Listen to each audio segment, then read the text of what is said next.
Hi நண்பர்களே, வணக்கம். என்னோட நல்ல நேரம் சேனலுக்கு உங்கள வரவேற்கிறதுல நான் மகிழ்ச்சி அடைகிறேன். இன்னைக்கு இந்த விஷயம் பலருக்குமே நம்மளுக்கு தெரியாமலும் இருக்கும். பலருக்கு நம்ம தெரியாம இந்த விஷயங்கள நம்ம பண்ணிட்டுருப்போம். இனிமே இத நீங்க பண்ணாதீங்க. அத தான் கருட புராணத்திலயும் எச்சரிச்சிருக்காங்க. இறந்தவங்களோட காலணிகள நம்ம அணியக்கூடாது. அது ஏன் அப்படிங்கிறது நம்மள பல பேருக்கும் தெரியாது. முதல்ல எனக்குமே தெரியாது. இந்த பதிவ படிச்சதுக்கு அப்புறம் தான் நான் இத உங்ககிட்டயும் சொல்லலாம் அப்படிங்கிறதுக்காக இத இந்த வீடியோவ நான் உங்களுக்கு அப்லோட் பண்றேன். மறக்காம வீடியோவ லாஸ்ட் வரைக்கும் பாருங்க. அப்பதான் நான் என்ன சொல்லியிருக்கேன் அப்படிங்கிறத உங்களால புரிஞ்சுக்கொள்ள முடியும். கருட புராணம் அப்படிங்கிறது இந்து மதத்துல இருக்கிற ஒரு முக்கியமான நூல் அப்படின்னே நம்ம சொல்லலாம். இது இறப்பு, அதுக்கப்புறம் மறுபிறவி, அப்புறம் ஆத்மாவோட பயணம் இத பத்தி தான் விளக்குது. இந்த நூல் ஒருவர் இறந்ததுக்கு பின்னாடி என்ன நடக்கும், ஆத்மா எப்படி அடுத்தடுத்த பிறவிக்கு தயாராகுது அப்படிங்கிறத பல தகவல்கள் இருக்கு. கருட புராணத்துல சொல்லப்படுற விஷயங்கள பின்பற்றது மூலமா இறந்தவர்களோட ஆத்மா சாந்தி அடைகிறதுக்கும், நம்ம வாழ்க்கையில ஏற்படும் துக்கத்த குறைக்கவும் முடியும் அப்படின்னு சொல்றாங்க. இறந்தவங்களோட பொருட்கள பயன்படுத்துவது பற்றி பல நம்பிக்கைகள் இருக்கு. நிறைய பேருக்கு அதுல நம்பிக்கைகள் இருக்குன்னு நானும் நம்புறேன். கருட புராணத்தப்படி சில பொருட்கள நம்ம பயன்படுத்தவே கூடாது அப்படின்னு சொல்றாங்க. அப்படி ஏன் அப்படின்னா, அதுல இறந்தவங்களோட சக்தி இருக்கும். அத நம்ம பயன்படுத்தினா, ஆத்மா நம்ம நோக்கி ஈர்க்கப்படலாம் அப்படிங்கிறதும் சொல்றாங்க. கருட புராணத்துல பார்த்தீங்கன்னா, இறந்தவங்களோட உடைகள உபயோகிக்கவே கூடாது அப்படின்னு சொல்றாங்க.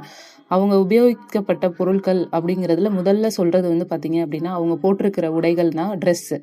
அத நம்ம பயன்படுத்தவே கூடாது அப்படின்னு சொல்றாங்க. ஏன் அப்படின்னா, ஒருவர் அணியும் உடையில அவங்களோட சக்தி இருக்கும் அப்படின்னு சொல்றாங்க. மேலும் பார்த்தீங்கன்னா, அந்த நபருக்கு அவரோட உடைகளோட ஒரு தனி சிறப்பும் இருக்கும். அதோட தனி தொடர்பும் ஒண்ணு இருக்கும் அப்படின்னு சொல்றாங்க. நாம அப்படி இறந்தவங்களோட உடைகளை நம்ம பயன்படுத்தாம தானம் செய்யறது ரொம்பவுமே நல்லது. குடும்ப உறுப்பினர்கள் அத பயன்படுத்தினாங்க அப்படின்னா, ஆத்மா நம்ம நோக்கி அவங்கள நோக்கி ஈர்க்கப்படும் அப்படின்னு சொல்றாங்க. மேலும் அது உலகத்தின் மீதுள்ள ஆசையை விட முடியாமல் தவிக்கும் அப்படின்னு சொல்றாங்க. நீங்க இந்த உடைகள பயன்படுத்த விரும்பினீங்க அப்படின்னா, அல்லது தானம் செய்ய விரும்பினீங்கன்னா, அத நல்லா துவைச்ச பிறகு உபயோகிக்கலாம். மேலும் பார்த்தீங்க அப்படின்னா, கருட புராணத்தின்படி இறந்தவர்களோட நகைகளையும் நம்ம அணியக்கூடாது அப்படின்னு சொல்றாங்க. இறந்தவங்க இறப்பதற்கு முன் நகைகள பிரித்து கொடுத்திருந்தாங்க அப்படின்னா, நீங்க அத யூஸ் பண்ணலாம். ஆனா, இறந்த பிறகு அவங்களோட உடல்ல இருந்து எடுக்கப்பட்ட நகைகள நீங்க அணியவே அணியாதீங்க. அதேபோல பார்த்தீங்கன்னா, அடுத்தது முக்கியமான ஒரு விஷயம் என்ன சொல்றாங்கன்னா, நம்ம ஞாபகார்த்தமா அவங்களோட கடிகாரத்தலாம் நம்ம யூஸ் பண்ணுவோம். வாட்சுன்னு சொல்லுவாங்க இல்லையா? அதெல்லாம் நம்ம யூஸ் பண்ணுவோம். கருட புராணம் இத மிகவும் எச்சரிக்குது. ஏன்னா, கடிகாரத்துல பார்த்தீங்கன்னா, இறந்தவர்களோட ஸ்பரிசம், அப்புறம் அவங்களோட உயிர்ப்பு சக்தி இருக்கும் அப்படின்னு நான் நம்புறாங்க. இறந்தவர்களோட காலணிகள அணியவே கூடாது. ஏன்னா, அதுல இறந்தவர்களோட கால்களோட தூசி அதுல ஒட்டிட்டு இருக்குமாம்.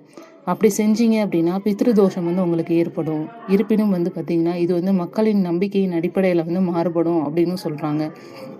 இறந்தவர்களோட பொருட்கள தொடர்ந்து பயன்படுத்தினா, அவங்கள மறக்க முடியாமலும் உங்களுக்கு ரொம்பவுமே கஷ்டமா இருக்கும்.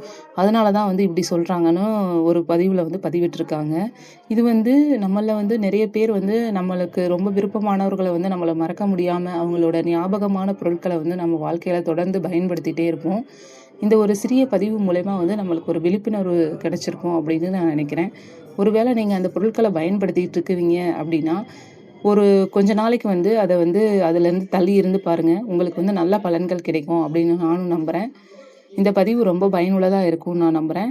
மேலும் மேலும் இது போன்ற வீடியோக்களுக்கு பார்த்தீங்கன்னா, என்னோட சேனல தொடர்ந்து பாருங்க. மறக்காம அப்படியே நம்ம சேனலையும் சப்ஸ்கிரைப் பண்ணிடுங்க நண்பர்களே.